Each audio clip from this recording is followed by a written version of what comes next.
Good evening, and welcome once again to another rendition of We Rise. And I'm your host, T. Fair. I want to have a little fun this evening. Got a very exciting young lady who's going to sit here and chat with me about the future of education in Dade County. She has decided that she ought to be part of the group that makes the policy that determines what happens to the children when they go to school come this August 17th. She has decided that she wants to be part of the policy making group, and therefore she is running to be elected in District 2. La-shanda West is the candidate. She comes from down south. She comes eminently qualified. She's a teacher, and she knows something about public education because she was educated in public institutions. This is her first time out. She has no illusions about anything except the fact that she is committed to being a servant. And whether she wins, loses, or draws it into a tie, she's still going to be an advocate for education. Ms. West, welcome to We Rise. Thank you for having me. Tell me a little something about you. So, I was born in Mississippi. Mississippi? Mississippi. My brother got married to a girl in Mississippi. The first time I saw cotton, we were on the way to my brother's wedding in Mississippi in 1949. Look at that. Yeah. Old times have changed. So, my mom is one of three. Her father was a pastor and a farmer. Her mom was a homemaker because she had all her kids. Okay. On my father's side of the family, they all served the military, mostly Army and Air Force. And then here I am, this beautiful young girl. I was raised in the 305, as you mentioned. I did live in Liberty City for a brief moment. Due to gun violence, we had to leave. And when was this now? So I was about 3 years old. My mom was You shot. left 3 years? 3 years. At the age of 3? At the age of 3 from Liberty City. From gun violence? Yes. Gun violence is not new? Oh, gun violence is definitely What's your not. mouth? I thought 305 just came alive a couple of years ago because of gun violence. So there's something historically Absolutely. related to gun violence being an issue. Absolutely. Okay. Did you hear that? Go right ahead. So my mom is permanently disabled, very loving. I'm one of 5 kids, 4 girls, 1 guy.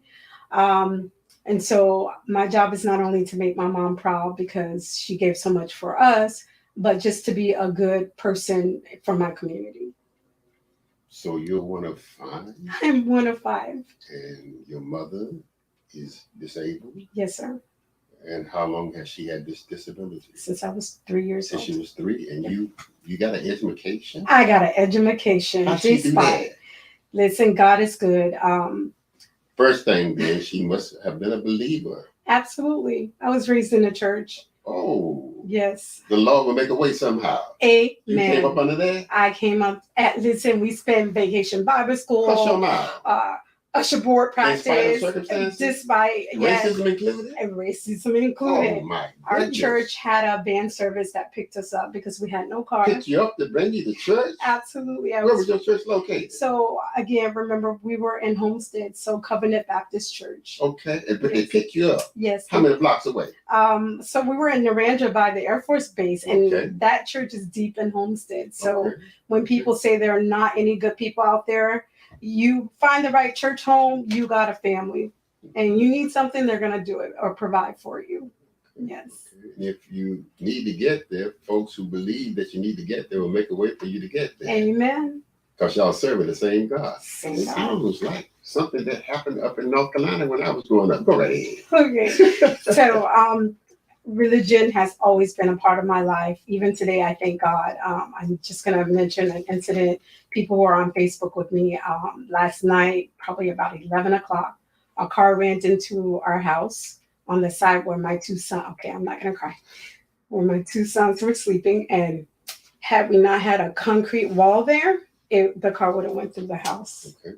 And God gives you tribulations to see how strong you can be. So I've been through some things, and I am a living testimony that you can still stay the course. You can still be good and serve God, and that's what it is. Well, if you're born, surely you will go through something Amen. between birth and death. Yes, sir. It's what you have that carries you through it Yes. successfully. And it sounds like that you've got a touch and a belief in God. 100%. That's one of the things that we say in our Rerise Village. We got 13 schools. Mm-hmm. I also got 13 churches in my village. And when I met with those pastors as I was organizing and creating what Rerise ought to look like, I knew that part of the puzzle, the foundation of the puzzle, the reason why I'm sitting here is that colored people who raised me believed that the Lord was going to make a way somehow. I never heard my parents or their peers talk about, I don't know what I'm going to do today. White folks won't let us do this. White folks won't let us do that. I never heard them complaining about what they were going through every day. But they believed that God would take care of them. Yes. And they lived a life that demanded that he do that. Yes. They were obedient to him. Yes. They believed in him. They prayed every day. Yep. They raised their children correctly. Now lay me down to sleep. I praise the Lord, my soul to keep. If I should die before I wake, I praise the Lord, my soul to take. Learned that when I was 4 years old, and I'm 82 years old today, and still say it every night before I go to bed. Mm-hmm. So we do know that the real foundation for all of this mess this side of heaven is believing that there's a God someplace. Yes. And everybody that's successful in my community, in spite of racism, in spite of having made mistakes, if they have been grounded in what you're grounded in, yes, then everything will be all right. Everything will be all right. Yeah. I'm sorry I went off on that tangent. Sometimes they call me the social work preacher. Well, this is your space, and I'm just sharing it, so you're fine. And it seemed like the Lord moved you, so I was receptive. So fast forwarding from my childhood, educated here in Miami-Dade, as I said before, I graduated from Homestead Senior High School. I attended Miami-Dade Homestead campus, and I got my first degree in pre-law. I went to Florida International University and got my undergrad in political science. I attended an HBCU, Florida Memorial, and I got a master's in reading, K through 8. And then for my specialist degree, it's in education leadership from Grand Canyon University. So when I tell you I have the papers to say that I am a qualified leader, I have that, and I also have experience. Not only have I served the school district for 21 years, I've been social studies department chair, and I currently serve as the IPrep Academy leader for Cutler Bay Senior High School. Well, what you just articulated, mm-hmm, ain't nothing unique about that. I know a lot of colored folks who have a similar resume. Yes. They're registered with HBCUs. Yep. They've been educators in the public school system. They have a background of poverty, and they've been able to lift themselves up by their own bootstraps. Yes. What makes you unique? Why you decide to run for this thing called a school board? So as you mentioned, it's my first time running for office ever. When I first talked about it, it was actually some years ago. Dr. Feldman, I was in District 8. I used to live in Cutler Bay. This may be about 15 years ago. And so God was like, it's not my time. I had my second son, and I just, I was like, no, I'll stay to teaching and being this life learner. And then last year, when Dr. Feldman retired, I kid you not, if I'm misquoting her, God forgive me, because I don't put that on anyone. I heard the incumbent say, I will go too. So I was like, okay, she's not running. I'm going to run. I actually have been in the race for more than a year. The incumbent got in the race maybe about 4 or 5 months ago. And one thing you'll know about me, I am not intimidated, and I will not back down from a fight, even if it's David and Goliath is winning. David did not give up. His faith stays strong, and that's me right there. So you decided that you wanted to be a part of that thing called the Dade County Public School Board. Yes. And if you got elected, what would be the first thing that you would do? So when I taught at Centennial Middle School, same school but not high school, we had a violence prevention program. I felt like it was effective. As you mentioned, and I talked about my story, gun violence is a problem. And it's not just a problem for Miami-Dade County Public Schools, but it's an epidemic around the world. So if we can incorporate a single violence prevention program that works, especially in communities like District 2, where gun violence is a problem. We equip people with information, not only the students, educators, and the community of see something, say something. I know that's the slogan for Florida, and it's easy to say the slogan, but what are some of the steps you take in terms of intervention? What are the steps you take beyond like this whole community or citizen watch um, community activist group? So, like bringing back that violence prevention program is one of my key pieces. And a part of that, even though it's a second one, is mental health. Our school district is doing a great job. We have mental health coordinators, we have social workers, but I feel like we still have a ways to go. So, how to strengthen those programs and unpack trauma that people experience almost every day in their life, whether it's a global pandemic, gun violence. I think that we're missing the mark in terms of this whole child. We keep hearing you have to educate this whole child, but if this child is not fed, if this child is not mentally well, it's nothing even a caring teacher can do to get him, her, or them be ready to learn. So those are my two priorities: school safety and mental health. Well, we at the Urban League believe that education is the key.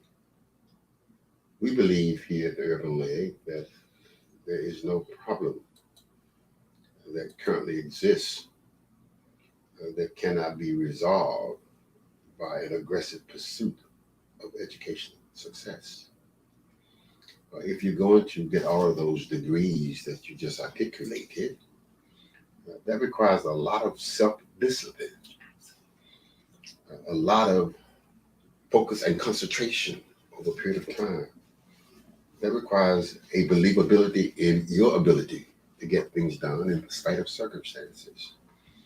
So there is a formula that all of us have executed who are successful, regardless of the color of our skin. Whether you were born in Coral Gables or in South Miami, that formula is the same. So I want you to talk about, if you were a school board member, what are the policies that have to be instituted, orchestrated, if you were a school board member, that's going to bring about the same kind of return for equal effort in Liberty City as opposed to South Beach? So, one of the programs the state of Florida just approved is financial literacy. One of the things I know that I lacked as a child is understanding legacy wealth. So, I know that that's not going to resolve all the concerns in terms of economic disparity, but that's a start. Um, you don't have to go to college to have a stable life, this ideal of the American dream. So these programs within financial literacy, I feel not should be only taught in the classroom, but my job as a school board member is to be in the community, be accessible, teach these financial literacy courses because my background is in social studies, and try to find a way to begin this process of I too can have this legacy wealth that I start in this generation forward. We can talk about legacy wealth, but until we see somebody who looks like us, who's wealthy, it's just theory. Right? So part of what we need to do externally is to create some real examples Yes. of Black folks who are wealthy. And until we do that, the theory will make no sense. You can teach me the theory about being rich, but if everybody I know is still on welfare, then it just becomes theory. And that's one of the reasons why in our campaign of reunification at the Urban League, we're trying to make sure that the physical environment and the psychological environment and the emotional environment of Liberty City is of the same nature as it is in Pembroke Pines or Coral Gables. And therefore, we can bring back wealthy people who look like the children that you're talking to and saying that they can become wealthy. So there's got to be a movement to make sure that what you are articulating can become a reality. You can talk about being rich all day long, but if you're around folks who are on welfare, who's stealing and robbing every day, then that's just another nice theory that you've articulated in the classroom. So we understand that, but the reality is that that don't make no sense in Liberty City when everybody's still on welfare. That don't make no sense to talk about wealth when everybody's saying, "Where my check?" At this point. So help me understand what has to happen different in the classroom that makes children believe that they can be wealthy. So I've been reading this book over the last couple of years called Mindset. Um, I'm born with all these set of issues that I had no control over. And I'm not just speaking for me, but we're talking about the citizens of Liberty City, Overtown, that you have a large population that's socially disadvantaged through no fault of their own. So obviously, keep in mind now, you came from a socially disadvantaged group, and yes, I came from a socially disadvantaged absolutely group. So let's make sure now that it ain't about being disadvantaged. Yes. It's the attitude that you develop. Yes. About the permanency. And that's that mindset piece. Okay, all right. So definitely have to work with local churches and any organizations who believe in this idea. First of all, you have to love yourself. It doesn't matter what my pay is, weekly, monthly, who's providing it. If I love myself, I am not carrying myself as, oh, I am this person who cannot break this cycle of poverty, or I am not this person because no one believes in me. So you have to start with yourself, love yourself and believe in yourself. That's that mindset piece. And when I say build wealth, I'm not referring to the Oprahs of the world where you have millions and billions of dollars, but you have some type of property to pass down from one generation, even if it's only a house.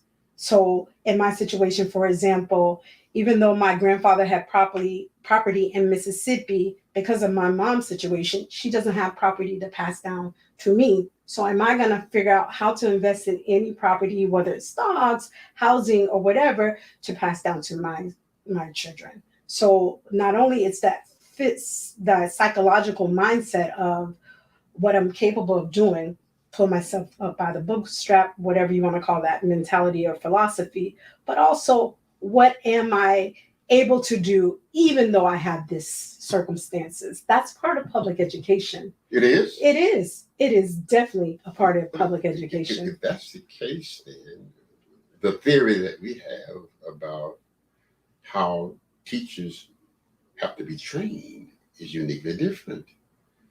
That is why we articulate that part of the challenge for school board members is to recognize that the qualifications to be an effective teacher in Liberty City are different than Coral Gables, that the profile of the students that we're dealing with are uniquely different. If you went to that college that you and I went to years ago, it would not prepare you today to be an effective teacher in District 2 because the students and the environment that has produced them is uniquely different. When you and I came through that system, even though it was segregated and unequal, we came with an assurance that in spite of, we better achieve. Right. That my parents said, we don't accept nothing less than a B in this house. Yes. My mother said at the first PTA meeting, Miss Lewis, You take care of that side, that's the grading. This is my side, that's the conduct. I'm going to send him to be taught. Yes. If he is acting up, you let me know. If he is talking back, you let me know. If he is sleeping, you let me know. I will send him so that you can give him everything that he needs in order to become the child that I know that he can become. I don't see that in the 13 schools in District 2. I see kids who are underperforming because nobody expects them to perform. Absolutely. I see teachers who don't give a damn because it's just another job. And it's going to be worse coming out of the pandemic because everybody who can get out is getting out. And everybody who's there has to be there. So I don't see any effective teaching coming back. If you were the school board member, what would be the selection process that you would talk about as it relates to assigning teachers to those 13 schools in District 2? So as a school board member, it's not my place to step on the principal toes because that's the You're the administration. school board member. It's your place to step on anybody's toes in the best interest of children. There's nothing off limit. You set the policy. I set the policy. Okay. So So set the policy. So as I was saying, I would need to make sure the right principles are in place. And how would you do that? Because right now, the right principles get in place because I like you. I'm sleeping with you. Oh my We God. belong to the same sorority. We belong to the same fraternity. You know, I don't like you because you wear an afro. It's some foolish stuff. And I've seen people get promoted.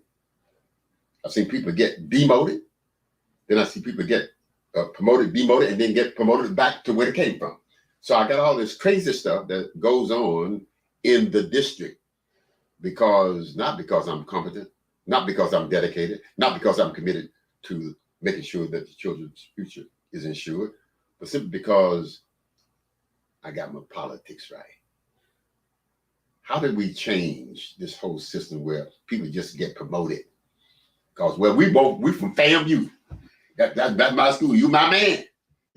How do we understand that foolishness cannot work? That part of why our kids are not performing in the schools that we are concerned about is the fact that we do not take seriously the qualifications and the dedication that's needed in order for them to succeed. That we must understand that a teacher in Liberty City is a teacher, a parent, a confidant, a friend, and someone who just loves you because of who you are. Therefore, the profile is uniquely different. And how you get to be part of that equation can be not one that we don't take serious. So as a school board member, would you be committed to making sure that there be a different kind of selection process for those who teach in my 13 schools? Or would you just say, we got a vacancy, who's up next? To me, that's accountability. And you already started. Accountability from students. I know students can't vote, but students go home and tell their parents or their guardians, this is what's going on. This is not in my best interest. What are you going to do for me? The parents try to resolve That's that. hogwash. That's not in my 13 schools. Why not? Because the parents in my 13 schools, school starts August 17th, right? Mhm. August the 17th, my parents are going to make sure that most of their children have the latest outfits on. You know that to be true. I do so. Oh, you know that to be true. Yes. That's why I went into affordable housing. When I was starting affordable housing, July was the worst rent collection month for me. I said, what's going on? Y'all been paying y'all rent live around? They said, Mr. Fab, school start Monday, and my child got to have them Air Jordans. And they would risk getting evicted because I would put them out. If you're going to place some Air Jordans before paying my rent, I would put you out. And that's why we started the uniform movement. Not nobody else. But the uniform movement was started with urban legal grade minor because I had to figure out a way to get my kids to school on time and get my rent. But the first day of school, my kids are going to be sent to school At my charter school and at Coral Gables, they're going to be taken to school. There's a big difference. There's a big difference. I think part of the problem, which is what I'm hearing, not only is the perception of I value Coral Gables because it's Coral Gables versus the devalue is Liberty City. My teacher failed me. The principal failed me. That's a school board concern. That's a voter concern. If we keep voting the same people in office, you're going to get the same results. So that's problem one. Problem two is organizations like the Urban League. We have to figure out a way with the school board to save our schools. We're losing students, we are losing teachers, and it's going to impact businesses eventually. So I don't have the magic solution. I'm not going to sit here and say I have all the answers. That's not me. Well, I got it. I'm going to sit here and tell you. I got it. Okay. The first magic solution is I got to have the right person Yes. sitting in that seat or school board member. A person who is concerned about the future of children, who is prepared to do whatever he or she has to do to make sure that the right policies are in place. Yes. So that we ensure that the future of the children that we are concerned about is one of happiness and success. Yes. And they must be able to codify that into a structured process called policies, and they must dare to hire the right people Yes. to be the administrators of those policies.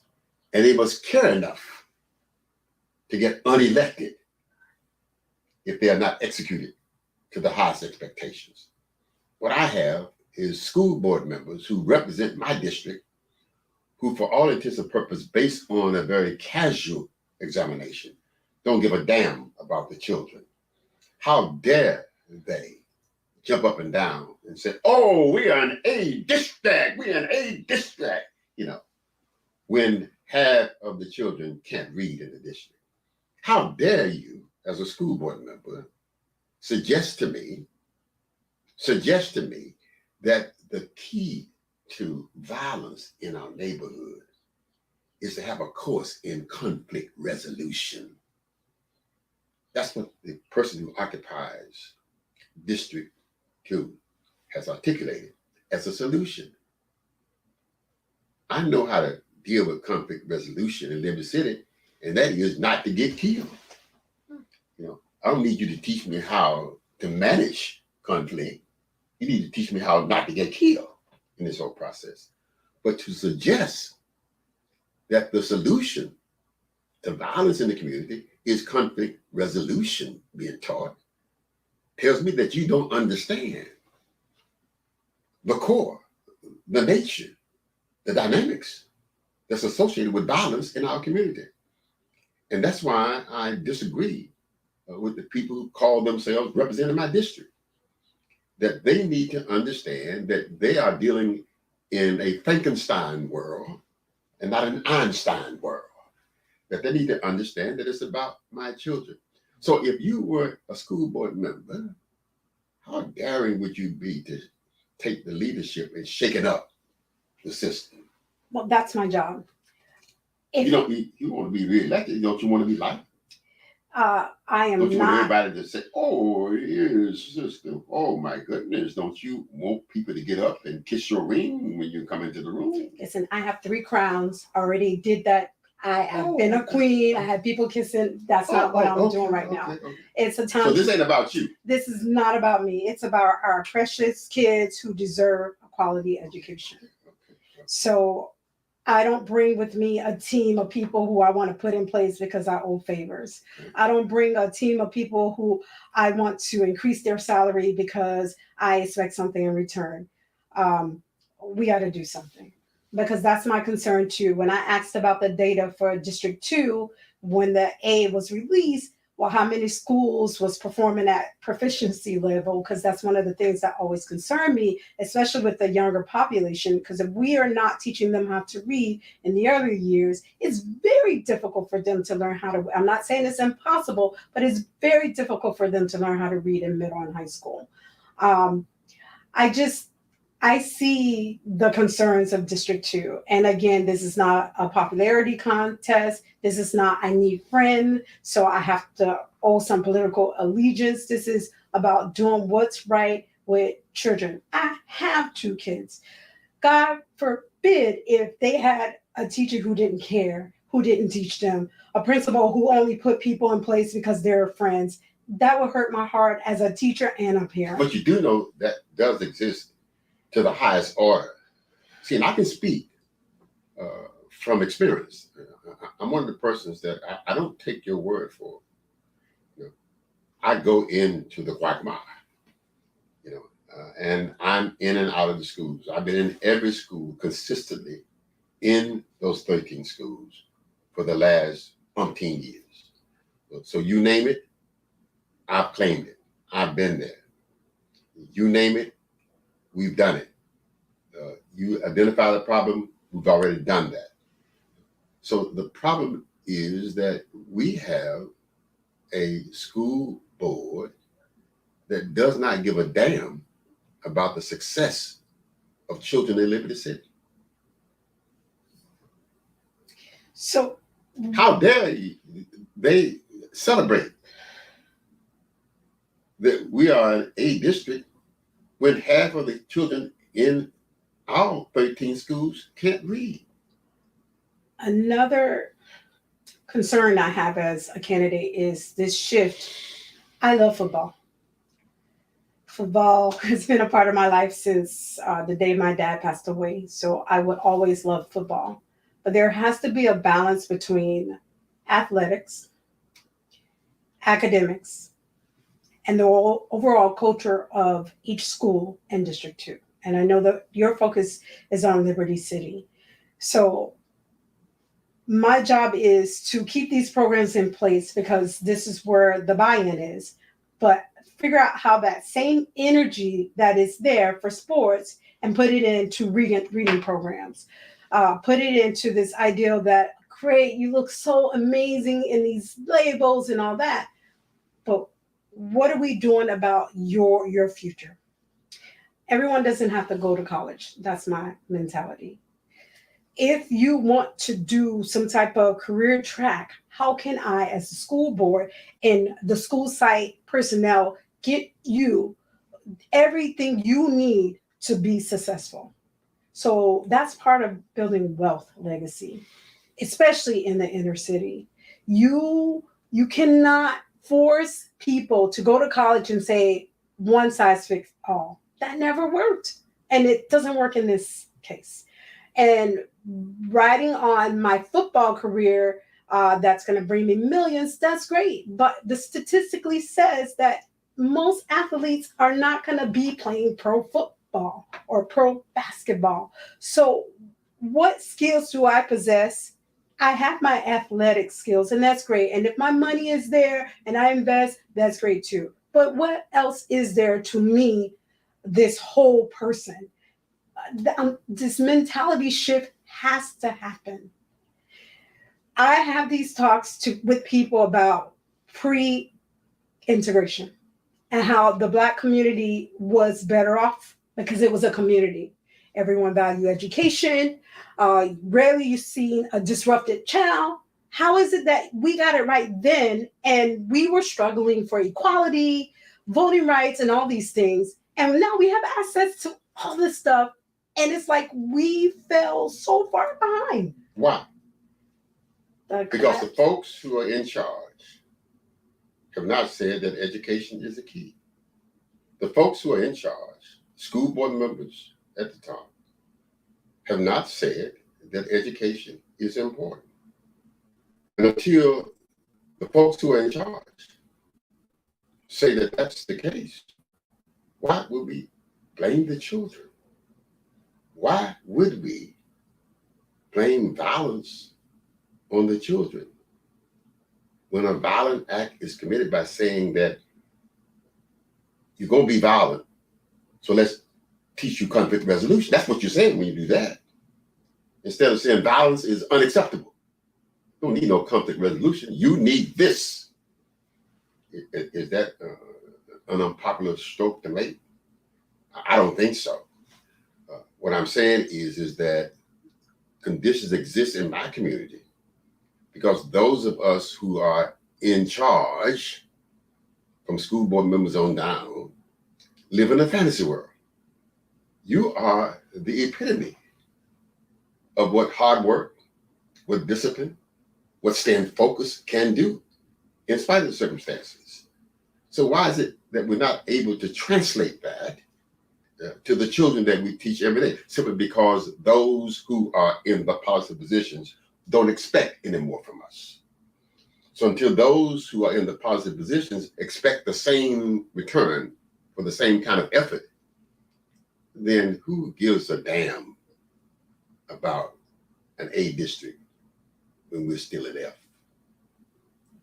How would you articulate that? That would be a very unpopular position, and certainly no one would want to like you, sit next to you, would not think that you were a nice person because you're not buying into the traditional way of doing things. I need a maverick on the school board. I need somebody who's going to turn it over, who's going to say, this does not work because of these reasons. This is the policy.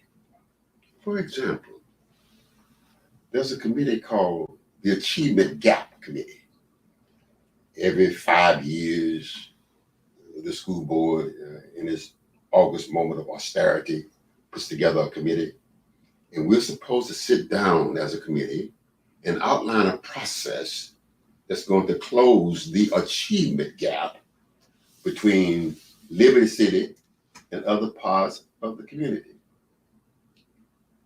How would you close that gap? So part of this expectation to closing the achievement gap pits by race, white children against black children, and then ethnicity, they add in Hispanic. The system as is, because it is the system, we test children based on proficiency level. What is that? What is proficiency level? I'm kind of dumb. What is No, you're proficiency not, level? not by a long shot, but I'm gonna let you say that. So proficiency is that if I am given this book Yeah. and it says that a ninth grader should be able to read it, Yeah. and I, La-shanda, get here and read it and stumble on these words, Okay. then I'm not proficient. So how many children in your district are proficient? So according to the data that you spewed out, you said that at least in District 2, about 50% of the children can't read. I'm quoting you. And if that is the case, again, reading this book. Is that the foundation? It's the foundation. Okay. And reading should not only be academic. I realized that when I did my master's degree at Florida Memorial, is you not only as a parent, as a teacher, but as a community, like Children's Trust, they have a program for early years where they give a free book every month. All you have to do is sign up. And so reading to your child, whoever you are, every night, that's putting the ownership on the parent, because the parent has some accountability as well. So I think part of this concern for Liberty City, I got it that the system have failed our kids, but we really have to empower parents to be parents. I know that they're working and they have their priorities, but our babies, I love our babies. They are a priority, and the greatest investment, as you said, at least twice tonight, is education, at least. So we have to change not only the system that have spelled our children who are not proficient, but we have to figure out a way to reach parents, because without them, it's not going to work, sir. It's not. So we believe here at the Urban League that the foundation of success and our failure comes from the parents or the adults to whom the child has been entrusted to. Absolutely. So one of the things that needs to be revisited is the parent engagement process. Absolutely. at the beginning of the year and throughout the year. Any creative ideas about how we should aggressively engage the parents? Because you and I sit here, even though our parents may not have been educated in the formal sense that we are, they understood their role in making sure that we got educated. Yes. We had to go to bed at a certain time at night. Absolutely. Right? We had to eat whatever they gave us because you need to, or starve, because you need to have energy. You Yes. need to be well. Yes. Okay? We could not read certain things at all because that was for grown folks, not Yes. for children. Yes. So part of the foundation, the key to success, is parent activation, parent mobilization, parent involvement. Yes. How would you begin to talk about that through the parent engagement division of the educational system? Parents respect you when you not only show up, but you really are genuinely concerned. You don't just throw money and programs that don't work at the problem. So I would have to I know Liberty City Square is one of the primary places where you meet up and talk about issues. So if there's a center in Liberty City, we have to have literacy night, not just for the kids, but the parents. And I'm not judging, but if I'm a parent. Oh, you can judge? I mean, if you're going to be a successful advocate for the children, then you cannot be afraid to be judged, because what you are judging is in your best interest or based on what you think. Absolutely. It's for the children. So don't be defensive about it. If so, then I'm going to cut you off right now. No, I'm not. And send you to another station. Oh, no, that's not happening. I drove over here and I already told you. Listen, you got the right one. Remember, I was in Liberty City for a minute. I was in Perrine Projects in a minute. So that can happen. Don't take that energy, because then the show goes a whole different way. I tell some people, I'm like, oh, I got 5 degrees, but the best degree is a hood degree. So don't get it twisted. So, okay, I'm back. Okay, God, I'm back. All right. So I think part of the problem is, and I'm not in their shoes, but I seen it when I was teaching at Centennial Middle School. If I'm not literate, how can I be expected to develop literacy in my child? And it hurts me to say that, but I know it's true. So again, that whole mindset that it's the teacher's job, I'm sending my child, whether I have deficiency in literacy or whatever, that can no longer be accepted. Because I kid you not, I remember those years, I think it was 2007 to 2009. Man, I had some rough populations. Kids wasn't reading, the ones who controlled the energies of the class. I realized after some time of fighting back and forth, I love kids, I'm not going to give up. I had to find a way to connect, and it was music. So we started with these connections. We did our little music routines, whether it was like, the election year of President Obama, man, the kids who were like fighting me because they weren't able to read, and that's why they showed out. I asked them, tell me what I can do to reach you so you can know that I love you and I love what I do, and let's go from there. So if I gave them their space to be themselves, then I'm like, let me bring a little of me, this education that I need you to value, because you're going to be a product of this society, and there's no way you're going to pass through Miss West class and say, no one cared. I never will a child go through my class and say I never cared. You can call anyone, and for sure, hands But isn't down. that the foundation? One of the things that we have experienced with the greatest teacher that I've had in the last 10 years, Ms. Amber Haywood at Liberty City Elementary School, Yes. is that we love 2 days and we teach 3. We love 2 days. I like that mentality. And we teach 3. That's right. We love 2 days because we fully understand the psychological environment Absolutely. that our children sleep in, play in, eat in. Yes. And we know that we have to put them back together on Monday morning because they've been in a cesspool since the bell rang, excusing them, Friday. Yes. So any teacher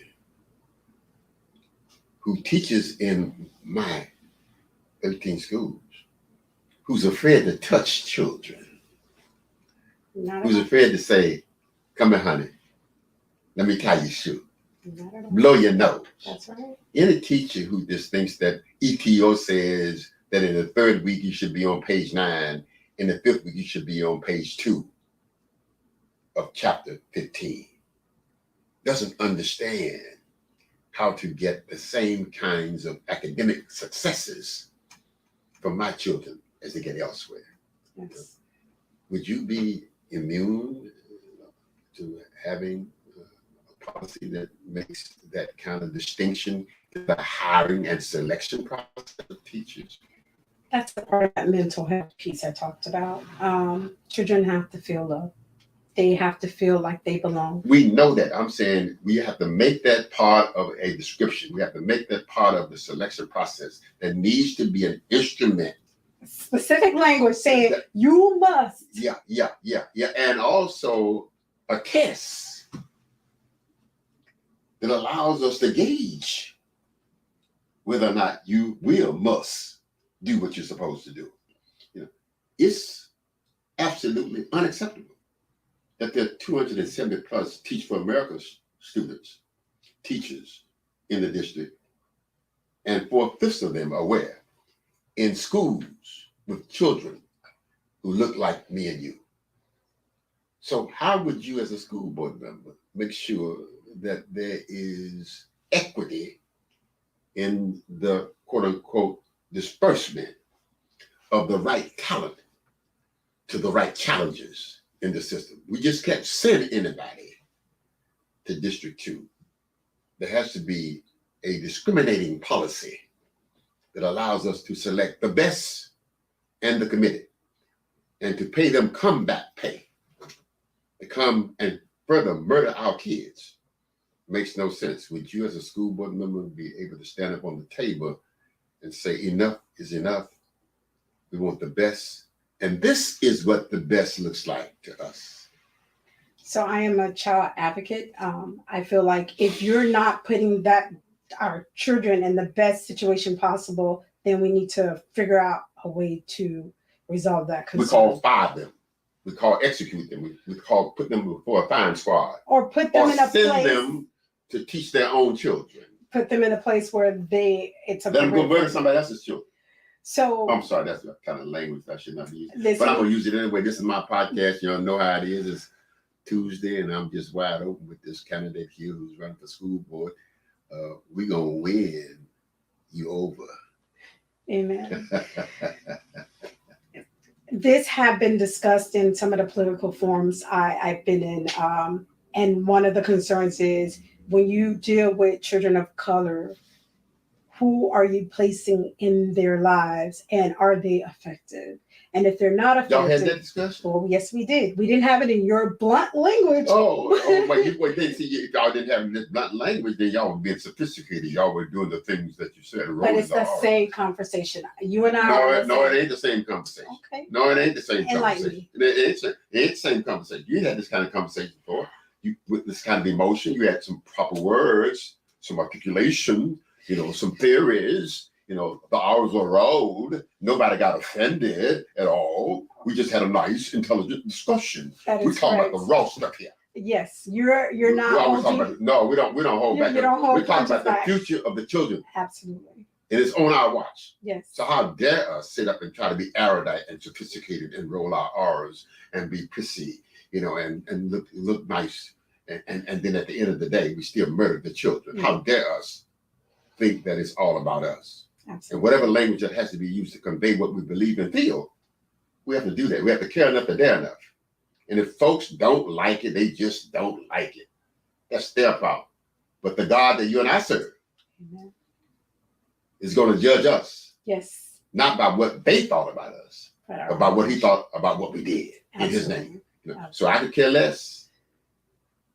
And I just need a school board member who ain't worried about being popular. But worried about saving the children. Absolutely. Praise the Lord. Amen. So policy is a big piece for you. It's the biggest piece. It's the policy that decides that we got an A district and half the children can read.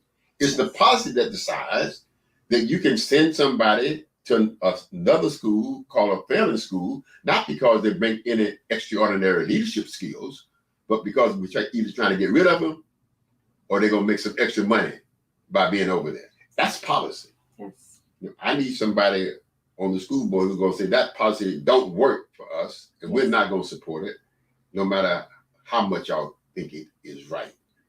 So you got to have courage to change the system. You got to dare to do what you got to do in spite of what you know might be the penalty for doing it. Absolutely. You committed to do that? Yes, I am. I am not a yes person. You're not? I am definitely not a yes person. You're going to shake them up?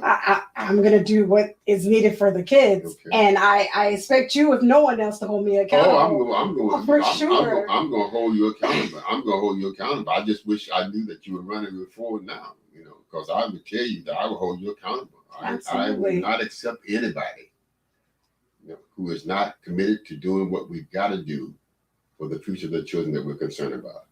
Whether you like me or don't like me, it do not matter to me. On my watch, I want you to say, in spite of, yes, he did what he thought was right. Absolutely. And that's what this agency does. So if people don't like the fact that we say things or do things differently, so be it. I'm just saying that the current leadership that looks like me, that sits on the school board, needs to have a lobotomy. That they're not committed to do anything except the style and profile, not in the best interest of the children. How dare they celebrate an A district when the majority of the school districts that we know that are A districts don't have all of the kids feeling like we're feeling. And in districts 2 and 3, where the majority of colored children are, then no, we're A schools. And don't tell me about where we got 1 or 2. Go look at the composition of those schools and also look at what is an A school. Does not mean that everybody in the school is making A's. Yes, absolutely. It means that a certain portion of them are proficient. Yes. Yes. Are proficient, not just they're scholars. See, I graduated with honors. I was a scholar. I was not proficient. I was a scholar. You were a scholar. I was a scholar. Yes. Okay. We didn't proficient. We didn't know what that word was. All I know is that I had A's and B's. Yes. And my mom said, I don't want to see no C's. Amen. And that was it. That was it. And the more A's I got, the more scoops of ice cream I got. She knew how to bribe me. Yes. And I got it down pat. So I need school board members who are going to be aggressive. I need school board members who are going to be racist, who are going to say, these children deserve this. They just happen to look like me. And that makes me a racist. I'm prepared to do whatever I got to do. Promote or demote. Call out or call in those who do not buy into the agenda. I need a school board member who is not caught up in themselves and profiling and styling, who are concerned about the profile of the students that come through their district and making the right style that convinces others to join with them. I wish I had known that you were running before tonight, because I'd have been on your team. So we may not agree with the terminology instead of racist, advocate, champion. Definitely, I see a need for accountability, not only when I talk about parents, but on the school board. I do agree that, yes, let's celebrate the schools that are doing pretty well, but then highlight what we're missing out. Well, we don't do that. No, we don't. I still don't know where the data is. That's right. We just celebrate. We just say, hey, we're A district, and we have to jump up and down. We're A district. But nobody talks about all of those schools. Yes. Where the children are nowhere near an A. But we're an A district. And we're way the sign. We're an A district. Yes. Nobody talks about the number of kids in District 3 and 2 who are not achieving. Nobody talks about the number of kids for District 2 and 3 who are in the pipeline to juvenile court. Nobody talks about the number of kids in District 2 and 3 who are third generations of welfare recipients. Nobody talks about them. unless they can play football. We have to change that. And that change only comes with those who are trusted with the power to set policy. So if you were the principal, tell me, what would it look like next time you run for public office? What would be your slogan? It's time for a change. It's time for a change. It's time for a change. It's time for a change. And it is time for a change. Yes. I hope you've enjoyed our conversation this evening. And I want to thank you very much for being with me. You can come back anytime that you want to come back. You have an open mic here for you. You can come and say whatever you want to say to whomever you want to say it to. And if they don't like it, it don't matter, because we pay the rent here. I want to thank you very much, and I'll see you next week. And thanks very much for coming there with me. Thank you so much. Bless. God bless. Thank you. Keep on, keep going. I need you to keep on going. Keep on going. Keep on going. Keep on going.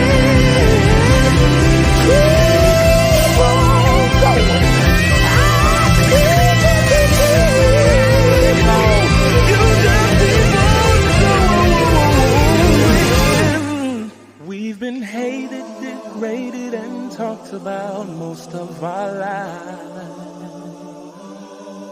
But we've made it still standing, 'cause they can't destroy what's inside.